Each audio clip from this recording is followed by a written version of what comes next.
Assalamualaikum warahmatullahi wabarakatuh. Perkenalkan, nama saya Yola Mutiara, NPM 201600096 dari Prodi PGSD 3B. Di sini saya akan menyelesaikan tugas UAS saya, dosen pengampu Pak Andri Wijaksono, SPD MPD. Warahmatullahi wabarakatuh. Baiklah anak-anak, di sini Ibu akan menceritakan tentang kisah buaya dan kancil.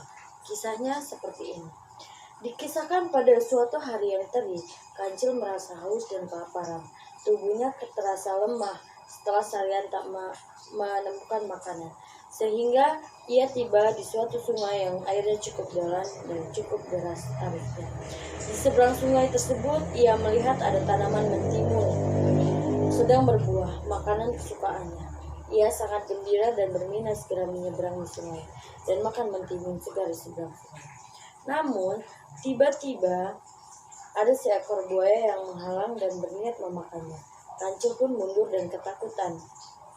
Tapi rasa laparnya semakin menyiksa sehingga ia pun berpikir keras. Lalu ia pun punya ide. Ia berkata kepada buaya yang hendak menyantapnya.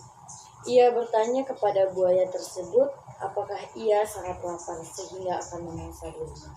Si buaya menjawab bahwa sebenarnya ia tidak terlalu lapar karena habis memangsa ular yang cukup besar.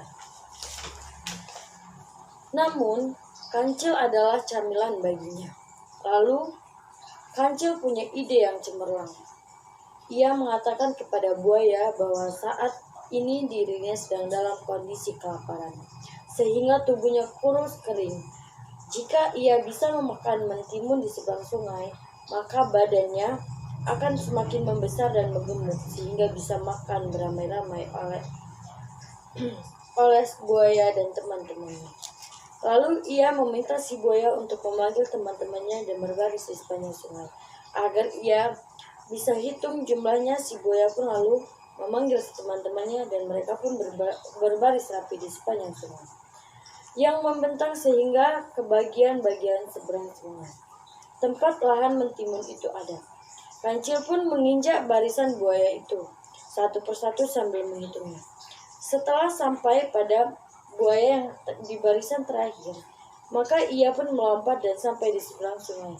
Lalu ia berkata agar para buaya tenang sambil berendam menjunjukkan diri di angin di air sungai. Pada saat hari siang terik tersebut, sementara ia akan menyantap mentimun segar yang ada terlebih dahulu, agar badannya bisa segera membesar. Sang kancil pun lalu memakan mentimun dengan tenang dan lahapnya tanpa khawatir akan dikejar buaya sampai ke daratan. Setelah ia merasa kenyang, lalu ia berkata kepada para buaya yang menantinya.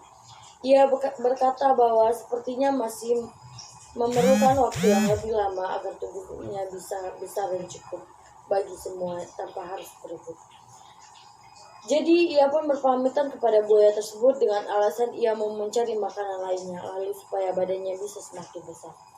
Ia pun segera berlari cepat meninggalkan sungai dan para buaya tersebut. Selesai.